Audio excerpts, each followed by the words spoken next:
então vamos dar continuidade à nossa disciplina de Direito Civil 3 e nós falamos na última aula sobre as obrigações de dar coisa certa e coisa incerta e verificamos então quais seriam aí as consequências com culpa ou sem culpa do devedor sobre essas obrigações, que normalmente aí em linhas bastante gerais, quando não há culpa do devedor, não tem como responsabilizá-lo aí pelo inadimplemento da obrigação. E, normalmente, nós temos aí como a consequência jurídica a resolução da obrigação.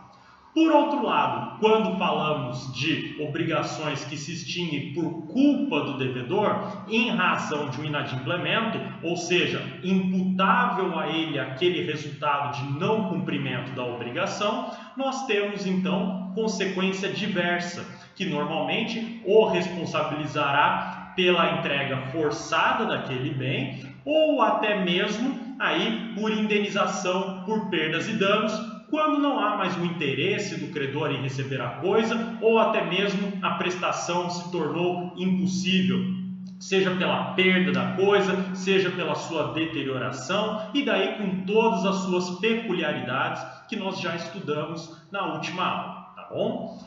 Hoje, então, falamos de obrigações de fazer, obrigações de não fazer, alternativas e facultativas. E vamos iniciar então aqui o nosso estudo a partir da ideia das obrigações de fazer.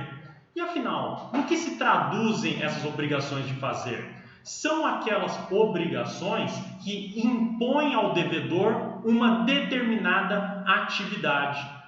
Veja, enquanto a obrigação de dar se resumia na ideia de entrega de alguma coisa, aqui na obrigação de fazer vamos ter a ideia de uma labuta, de um trabalho, de um exercício feito pelo próprio devedor para que seja satisfeita aquela obrigação.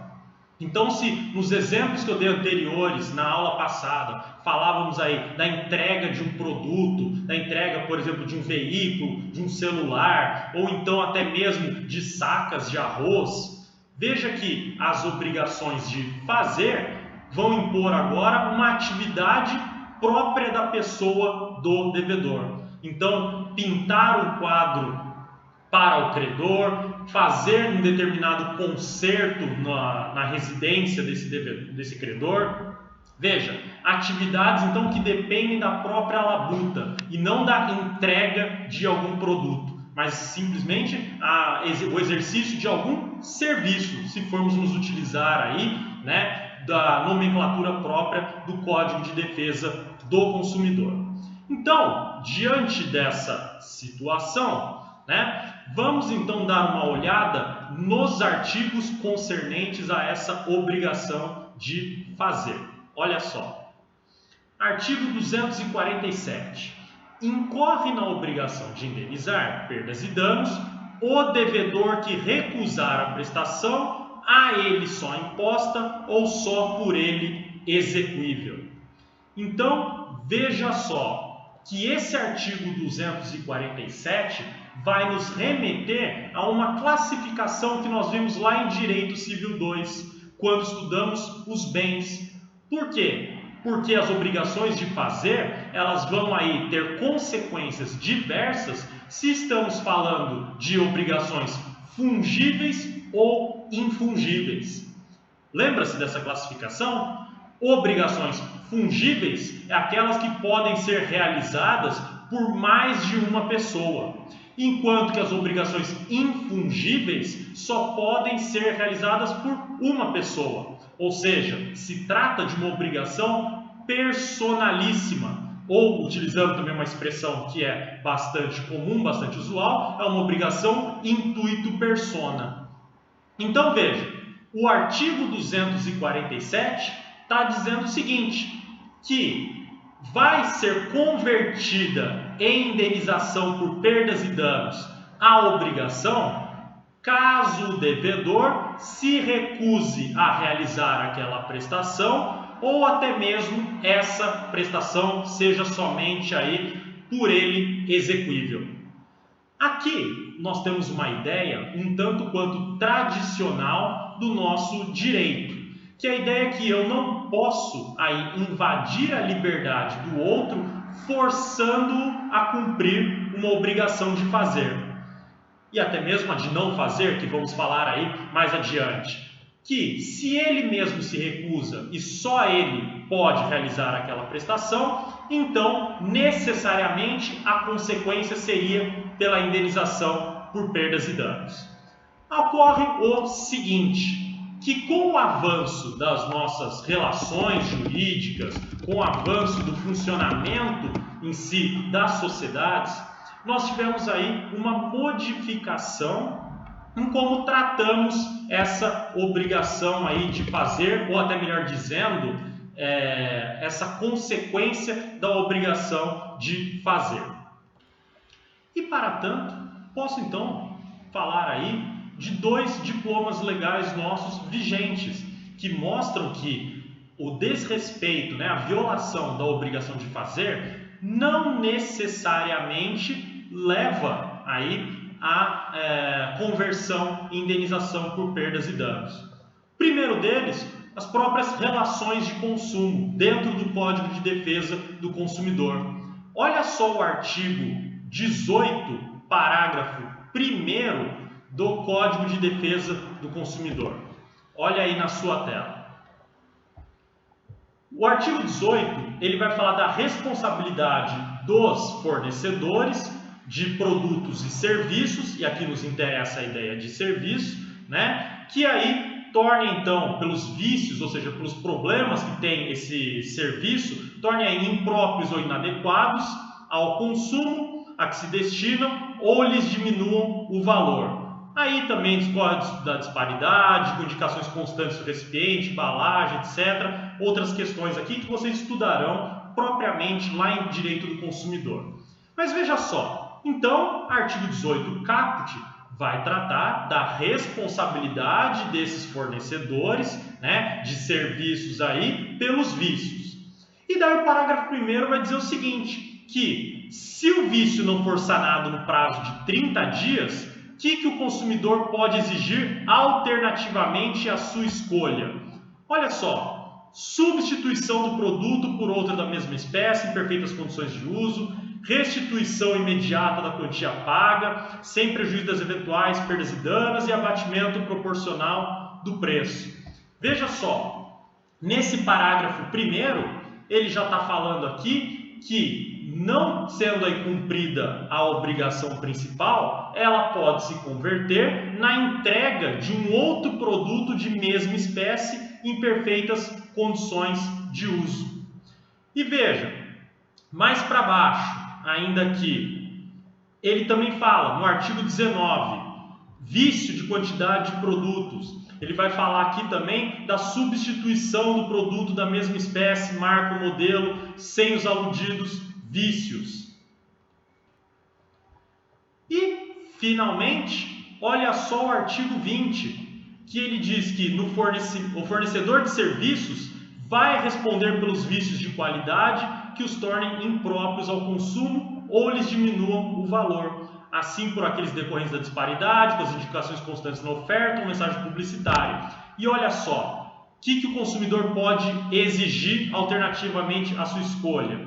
Reexecução dos serviços, sem custo adicional e quando cabível, além de abatimento proporcional, restituição imediata.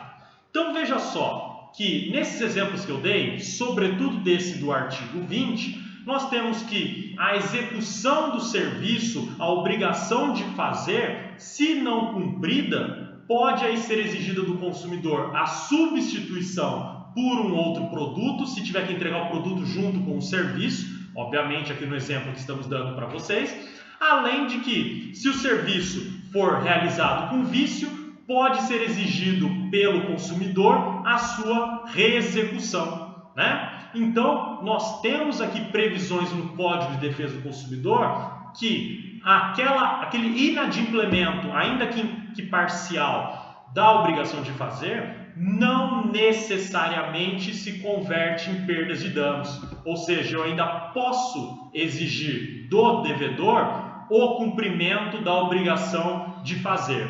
Pelo menos aqui, nesse primeiro momento, nos termos da relação de consumo. Mas temos uma regra geral dentro do processo civil que serve para nós aqui também para explicar essa questão.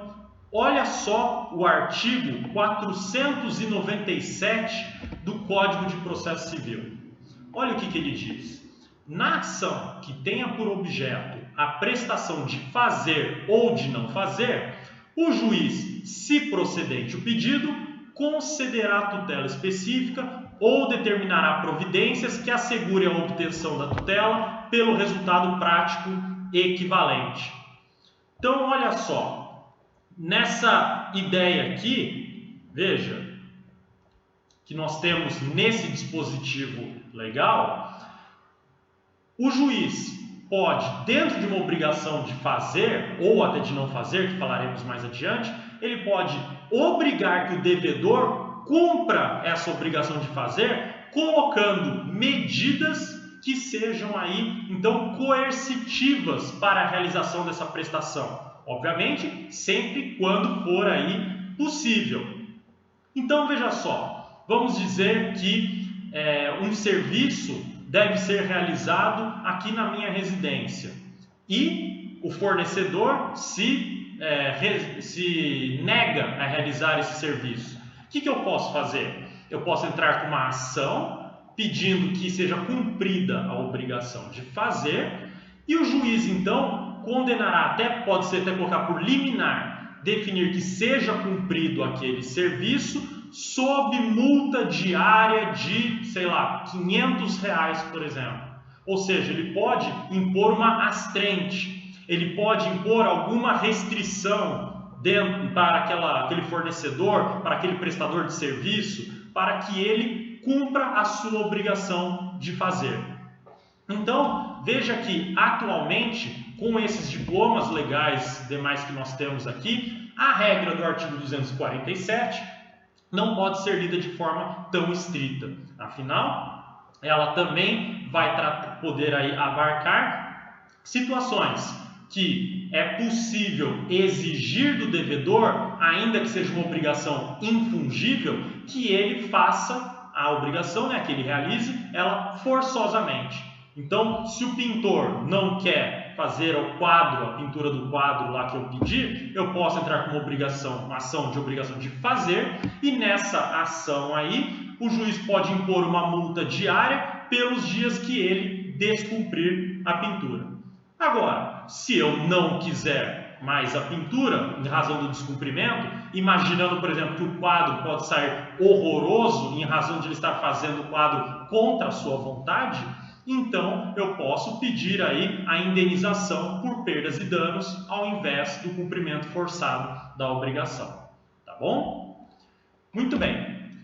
Vamos então para o próximo dispositivo, artigo 248. Olha só. Se a prestação do fato tornar-se impossível sem culpa do devedor, resolver-se-á a obrigação. Se por culpa dele, responderá por perdas e danos. Veja que a regrinha aqui do artigo 248 não é muito diferente daquilo que a gente falou das obrigações de dar coisa certa e incerta, né? Se não há culpa do devedor na impossibilidade do cumprimento da prestação, resolve-se a obrigação. Agora, se for por culpa do devedor, então ele deverá responder por perdas e danos. E aqui então estamos falando de impossibilidade, não há mais como cumprir aquela obrigação de qualquer jeito, tá bom? Então por isso que a conversão é automática em perdas e danos, ok? E artigo 249, olha só, se o fato puder ser executado por terceiro, será livre ao credor mandá-lo executar à custa do devedor, havendo recusa ou mora deste, sem prejuízo da indenização cabível. Olha só esse 249 então. Veja, eu tenho uma obrigação fungível. Nessa obrigação fungível, eu posso então já que o devedor se recusa a cumprir, eu posso mandar que terceiro realize essa obrigação fungível, né? E daí, então, eu exijo o pagamento, tudo que eu gastei com o terceiro, para que o devedor me reembolse desses valores. Além de que posso exigir também, caso seja aí cabível, indenização por perdas e danos. Então, veja, obrigação fungível, devedor deixou de cumprir essa obrigação, posso pedir para que terceiro realize essa prestação e daí tudo que eu gastar com esse terceiro, eu cobro do devedor mais a indenização por perdas e danos, tá bom?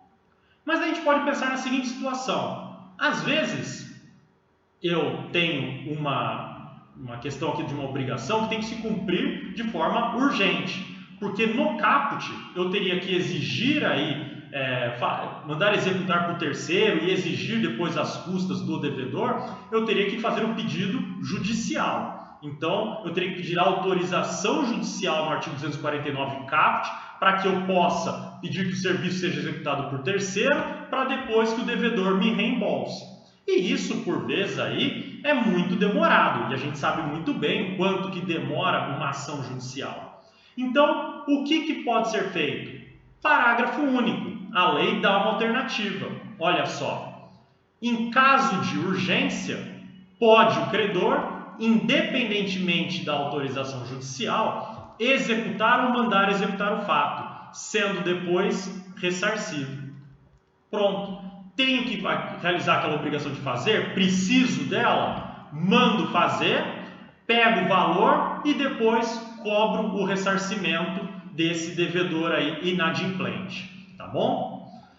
Muito bem, com isso, veja só, podemos aqui então fazer um grande resumo, digamos assim, das obrigações de fazer e as suas consequências. Olha aí na sua tela. Se a obrigação de fazer é infungível e ela é inadimplida sem culpa do devedor, há resolução da obrigação. Se foi com culpa do devedor, converte em perdas e danos, mas com aquela possibilidade de tutela específica que eu expliquei para vocês. Agora, se a obrigação de fazer for fungível e for inadimplida sem culpa do devedor, também há resolução da obrigação, porque você não pode exigir do devedor qualquer coisa em razão de ela ter ficado aí inadimplida, por sem ter culpa dele, né? Então resolve a obrigação quanto a ele.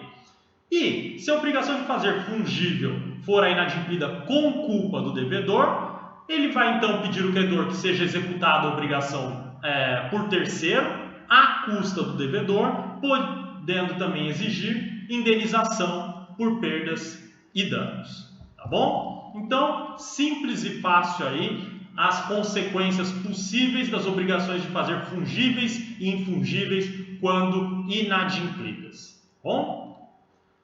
Muito bem, visto isso então, podemos agora nos debruçar sobre as obrigações de não fazer.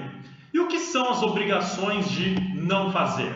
Aqui estamos falando então de uma proibição, de uma omissão que o devedor deve realizar. Então, ele vai se obrigar a não cumprir alguma coisa, a não fazer alguma coisa. E aí, ele só pode violar devidamente, legitimamente essa proibição se houver uma norma, por exemplo, de ordem pública, em que há uma imposição legal, uma imposição aí pelo um órgão administrativo da administração pública, então um órgão competente que o mande realizar aquela obrigação. E que também, obviamente, essa obrigação de não fazer aí não seja contrária propriamente à lei, quando a lei obriga você a fazer alguma coisa, tá? Vamos lá. Vamos pensar então nessas obrigações de não fazer a partir dos artigos do Código Civil. 250. Extingue-se a obrigação de não fazer desde que, sem culpa do devedor, se lhe torne impossível abster-se do ato que se obrigou a não praticar. Olha só, Vamos pensar num exemplo simples e fácil. Vamos dizer que eu moro em determinado local, numa residência, numa casa, e eu tenho um vizinho lá do meu lado. Daí, esse vizinho tem uma janela que é praticamente virada para a minha propriedade. E eu resolvo, que eu acho interessante ali para mim, construir um muro na minha propriedade. Só que, se eu construir esse muro, eu vou aí tapar a visão desse meu vizinho. Então, o que ele vai fazer? Ele entra em contato comigo e a gente acorda o seguinte, que eu terei uma obrigação de não fazer o muro, de não construir esse muro. Concordamos, portanto, negociamos, concordamos que eu não vou construir esse muro, assino aí o negócio jurídico, celebro esse negócio jurídico com essa obrigação de não fazer. Ótimo. Até aí, tudo bem, estou cumprindo a obrigação de não fazer. Eis que a municipalidade entra em contato comigo e por razões de planejamento urbano, em razões aí próprias de segurança, enfim, por algum motivo administrativo específico, a municipalidade diz que eu devo fazer aquele muro. Porque então, senão eu estarei descumprindo aí norma administrativa. Muito bem. Veja que nessa situação eu sou obrigado a construir o muro, ainda que eu tenha aquela obrigação de não fazer, celebrada com o meu vizinho. Afinal, a imposição de ordem pública é maior do que uma obrigação propriamente privada. Por isso, então, eu vou descumprir a obrigação de não fazer sem culpa, porque é um dever imposto a mim. E daí qual que é a consequência? Aí, conforme o artigo 250, extingue a obrigação de não fazer. Ou seja, ninguém tem que indenizar ninguém, fica tudo por isso mesmo. Porque sem minha culpa eu acabei realizando aquela obrigação que eu não deveria realizar, né? Aquela prestação que eu não deveria realizar, tá bom? Vamos voltar lá para os anos 50 então para ficar fácil para lembrar. Olha aí, extingue-se a obrigação de não fazer, desde que, sem culpa do devedor, se lhe torne impossível abster-se do ato que se obrigou a não praticar. Tá bom? Com isso, vamos para o artigo 251. Olha só o 251. Praticado pelo devedor o ato, a cuja abstenção se obrigara, o credor pode exigir dele que o desfaça, sob pena de se desfazer à sua custa, ressarcindo o culpado perdas e danos. Aqui então no artigo 251 eu estou falando agora então de um descumprimento da obrigação de não fazer com culpa do devedor. E qual que é a consequência aqui? Simples e fácil. Veja, o credor pode propor uma ação exigindo o desfazimento daquele ato que descumpriu a obrigação de não fazer, né? Ou então, se essa pessoa não desfizer por ela mesma, ele pode desfazer, o próprio credor pode desfazer o ato e daí cobrar o valor dispendido pelo desfazimento daquele ato, além de também ter que indenizar por perdas e danos o credor. Então veja, o que o credor pode fazer? Ele pode exigir o desfazimento do ato, pode exigir o desfazimento do ato com perdas e danos, ele pode desfazer as custas do devedor, ele pode desfazer as custas do devedor com indenização, com perdas e danos cumulativa também, tá bom? Então aí no fim temos 4 combinações possíveis.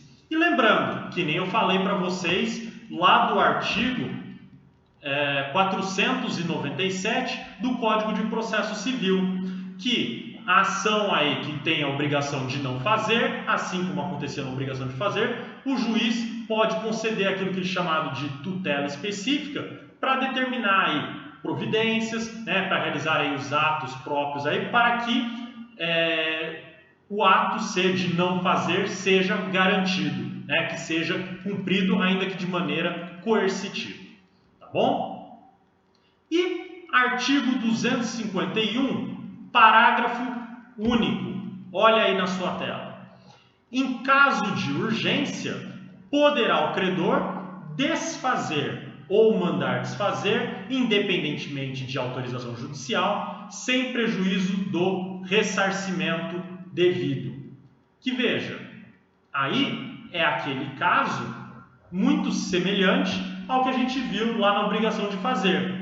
Se no 251 eu precisaria propor ação, 251 caput, eu teria que propor ação para exigir o desfazimento mais perdas e danos, no parágrafo único me permite que, se for urgente, eu já desde logo mando desfazer aí aquele ato, né? E depois eu exijo todo o ressarcimento que é devido, tá bom? Então, pessoal, que sintetizando essa ideia da obrigação de não fazer, nós temos o seguinte, olha só, que se a obrigação de não fazer aí ela é inadimplida sem culpa do devedor, então há a extinção da obrigação. Enquanto que, se ocorre com culpa do devedor, então há o desfazimento do ato mais perdas e danos. Ok? Legal. Seguindo adiante, então, agora podemos falar de outras espécies aqui de obrigação, que são as obrigações aí alternativas e também as obrigações facultativas. Vamos começar pelas obrigações alternativas, seguindo a ordem do código aqui, que está aí prevista no artigo 252 a 256 do Código Civil. Olha só, obrigação alternativa, ela tem uma característica aqui muito interessante, que no momento do adimplemento, no momento do cumprimento dessa obrigação, o devedor terá aí a possibilidade de cumprir de variadas formas. Então é como se eu pensasse o seguinte, olha só, que eu me obrigo com você a cumprir duas obrigações de forma alternativa. Ou eu te entrego numa determinada data um celular, ou então eu te entrego o valor de R$5.000. Pronto. Chegada a data do pagamento, data do cumprimento da obrigação, há a escolha entre entregar o celular ou então pagar R$5.000. E quem que vai escolher? Vai depender aí do que for estipulado. A regra é que quem escolhe é o devedor, enquanto que pode, por negócio jurídico, né, por então acordo entre as partes, definir que a escolha cabe ao credor, tá bom? Então, olha aí o artigo 252 caput das obrigações aí alternativas. Nas obrigações alternativas, a escolha cabe ao devedor se outra coisa não se estipulou. Então, veja que o adimplemento, vamos usar aqui a nossa regrinha geral, né? Cabendo ao devedor. O adimplemento, quem define é o próprio devedor. Ele escolhe se entrega o celular ou se entrega os R$5.000, tá? E daí o credor é obrigado a aceitar essa escolha. Assim como, pensando do outro lado, se a escolha fica ao credor, então daí ele vai optar pelo celular ou pelos R$5.000 e o devedor vai ter que aceitar dessa forma, tá? Muito bem, só devedor e só credor podem escolher? Não, aqui eu falei as opções mais simples, mas pode ser que as partes deixem para um terceiro essa opção. E daí então nós temos a regrinha própria no artigo 252 mesmo, só que aqui no parágrafo 4º, que já traz a consequência do terceiro não exercer esse ônus dele. Olha só. Se o título deferir a opção a terceiro e este não quiser ou não puder exercê-la, caberá ao juiz a escolha se não houver acordo entre as partes. Então veja só, posso deixar para que o terceiro determine se a obrigação será da entrega do celular ou dos R$5.000. Se o terceiro não quiser escolher, né, então ele se recusar, ou ele não puder exercer por algum motivo, digamos aí, ele está com uma situação transitória, que está impossibilitado de transmitir a sua vontade, de se manifestar de alguma forma, veja, e volta a escolha para o comum acordo entre as partes. Então, terceiro, não pôde fazer essa escolha, as partes agora decidem entre elas. Se as partes não chegarem a um acordo, então a decisão cabe ao juiz, tá bom? Vamos para outras regrinhas importantes dessa obrigação alternativa. Olha só o parágrafo 1º. Não pode o devedor obrigar o credor a receber parte em uma prestação e parte em outra. Então, vamos aqui modificar um pouquinho o nosso exemplo para ficar claro esse parágrafo 1º. Vamos imaginar que o devedor está obrigado a entregar em uma das obrigações 2 celulares e na outra 10 mil reais. E daí chega no dia da obrigação, o que esse devedor faz? Ele fala, olha, ao invés de eu te dar 2 celulares ou dar 10 mil reais, eu quero te dar um celular mais 5 mil reais. Pode ser? Veja, se o credor quiser receber a prestação dessa maneira, ele pode, né? Não tem problema nenhum. Mas ele não está obrigado a tanto. Então ele pode exigir o cumprimento pleno de uma obrigação ou de outra, tá bom? Vamos para o parágrafo 2º. Olha aí o parágrafo 2º. Quando a obrigação for de prestações periódicas, a faculdade de opção poderá ser exercida em cada período. Olha aí então. Vamos dizer que eu tenho que entregar um celular ou então 5 mil reais uma vez a cada mês, durante os próximos 12 meses. Veja, a cada mês que eu tiver que cumprir uma obrigação, eu posso optar, ou eu entrego o celular, ou eu entrego os 5 mil reais. Então no próximo mês eu escolho dar 5 mil reais, no outro eu escolho dar o celular, no outro volto a escolher os 5 mil reais, e assim por diante. Então fica facultado a mim optar como eu quero aí cumprir essa obrigação alternativa, tá bom? Parágrafo 3º. No caso de pluralidade de optantes, não havendo acordo unânime entre eles, decidirá o juiz, fim do prazo por este assinado para a deliberação. O que aqui esse dispositivo está querendo dizer? Vamos dizer que as partes, temos aí, vamos dizer, uma pluralidade de devedores, ou até mesmo temos aí terceiros e um devedor que estão envolvidos aí nessa obrigação. E ficou estipulado lá no negócio que a opção sobre qual obrigação alternativa que será cumprida, que será um acordo unânime, um acordo entre os devedores. Muito bem, né? Ou então por esses aí que são optantes, né? Isso envolveu o terceiro também. E eles não chegam a um acordo. Então vamos dizer que duas pessoas, o devedor e o terceiro, precisam concordar em entregar ou o celular ou 5 mil reais. Se eles não chegarem nesse acordo, o juiz decidirá no lugar deles. Então veja, o juiz vai assinalar um prazo para eles darem a sua resposta, e se não chegarem num acordo, o juiz então decide por essas pessoas. Tá bom? Muito bem.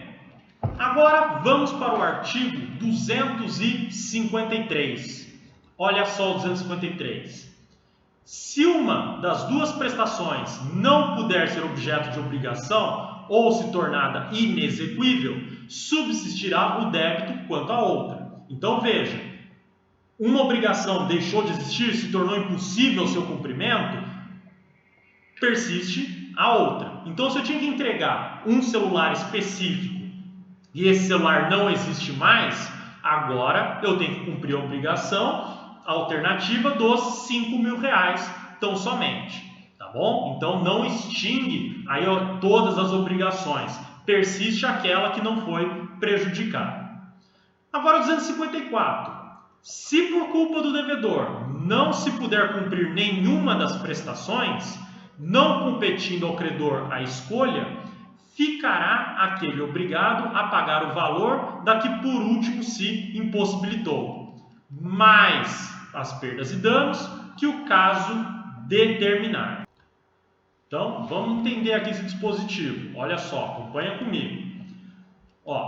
O devedor, por sua culpa, fez com que todas as prestações se tornassem impossíveis de serem cumpridas. E mais, é o próprio devedor que faz a escolha de qual prestação que ele iria cumprir. Então veja só, tinha lá 2, 3 prestações, 3 obrigações alternativas, e ele teria que escolher uma delas para poder cumprir, mas ele, por sua culpa, fez com que todas se tornassem impossíveis no cumprimento. Qual que é a consequência? Ele vai ter que então pegar a última obrigação que ficou impossibilitada e pagar o valor correspondente. Então ele converte aí em valores pecuniários o valor da obrigação que por último se impossibilitou e isso daí somado com perdas e danos, se o caso aí for necessário também falar de perdas e danos. Tá bom? 255. Olha só o 255. Quando a escolha couber ao credor, e veja que já está diferente do 254, e uma das prestações tornar-se impossível por culpa do devedor, o credor terá direito de exigir a prestação subsistente ou o valor da outra com perdas e danos. Então olha aqui como é diferente esse caso. Vamos lá. Nesse caso agora, o credor é que escolhe a obrigação e uma só das prestações se tornou impossível por culpa do devedor. Qual que é a consequência? O credor pode exigir a prestação subsistente, aquela que sobrou, ou então ele pode exigir aquela prestação que se tornou impossível, mas não ela exatamente, mas o valor correspondente dela com indenização por perdas e danos. Tá bom? Agora, vamos para a segunda parte desse 255. Se por culpa do devedor ambas as prestações se tornarem inexequíveis, poderá o credor reclamar o valor de qualquer das duas, além da indenização por perdas e danos. Veja, nada mais fácil, nada mais claro, porque olha só, se quando uma só foi tornada impossível por culpa do devedor, se ele já podia exigir o valor correspondente a essa obrigação que se tornou impossível, agora, se ambas se tornaram inexequíveis, então ele pode reclamar o valor de qualquer uma delas, né? Converter então pelo valor aí, mais indenização por perdas e danos. Então, se numa ele podia escolher uma obrigação que ainda existe, ou essa conversão em valor, quando as duas se tornarem impossível, ele pode exigir aí a conversão de qualquer uma delas nesse valor e, em qualquer caso, somado com indenização por perdas e danos. Tá bom? E, por fim, o artigo 256. Olha só. Se todas as prestações se tornarem impossíveis sem culpa do devedor, extinguir-se-á a obrigação. Nada mais lógico, porque daí o devedor não teve culpa, a obrigação se tornou impossível, então as partes voltam ao estado anterior, então extingue-se a obrigação. Tá bom? Diante dessas várias regrinhas das obrigações alternativas, vamos aqui sintetizar um esquema para vocês verem. Olha aí na sua tela. Então, obrigação alternativa. Se a impossibilidade é total, sem culpa do devedor, então veja, total, aí não tem como cumprir nenhuma das obrigações, e foi sem culpa do devedor, extingue a obrigação. Se for com culpa do devedor, tem que ver a quem cabia a escolha. Se cabia a escolha ao devedor, então é o valor da prestação impossibilitada por último, mais perdas e danos. Se a escolha cabia ao credor, valor de qualquer das prestações, mais perdas e danos. Agora, na impossibilidade parcial, ou seja, uma obrigação se tornou impossível, mas a outra subsiste. Sem culpa do devedor, subsistência do débito sobre a obrigação restante, né? Aquela então que sobrou, que não foi possibilitada, ainda deve ser cumprida. Agora, se foi por culpa do devedor, depende se a escolha é do devedor ou do credor. Se a escolha for do devedor, subsistência do débito sobre a obrigação restante. Agora, se a escolha for do credor, prestação remanescente ou então o valor impossibilitado mais as perdas e danos. Tá bom? Muito bem, pessoal, muito bem. Com isso, falta só falarmos agora das obrigações facultativas. E as obrigações facultativas, elas não têm previsão expressa no nosso ordenamento jurídico, no Código Civil. Melhor dizendo, no Código Civil.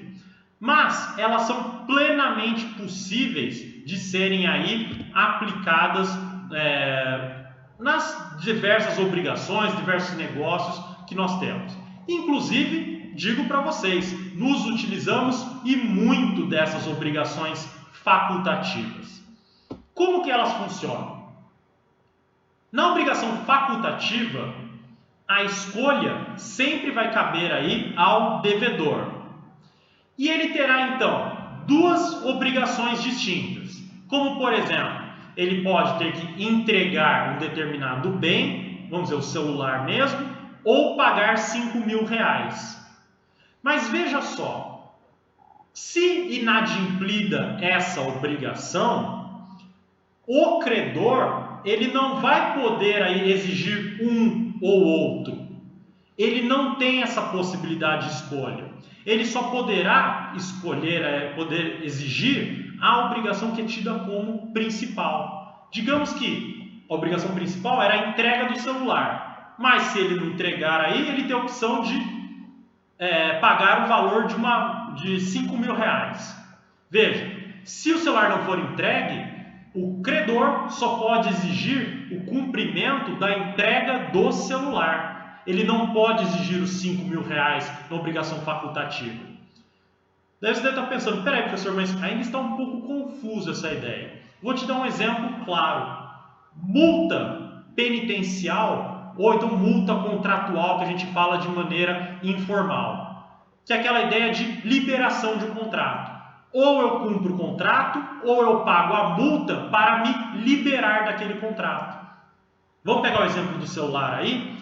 Eu tenho que entregar o celular conforme o contrato manda. Mas eu posso pagar uma multa de R$5.000 para sair desse contrato. Não ter mais que cumpri-lo e encerrá-lo. Então, o pagamento dessa multa.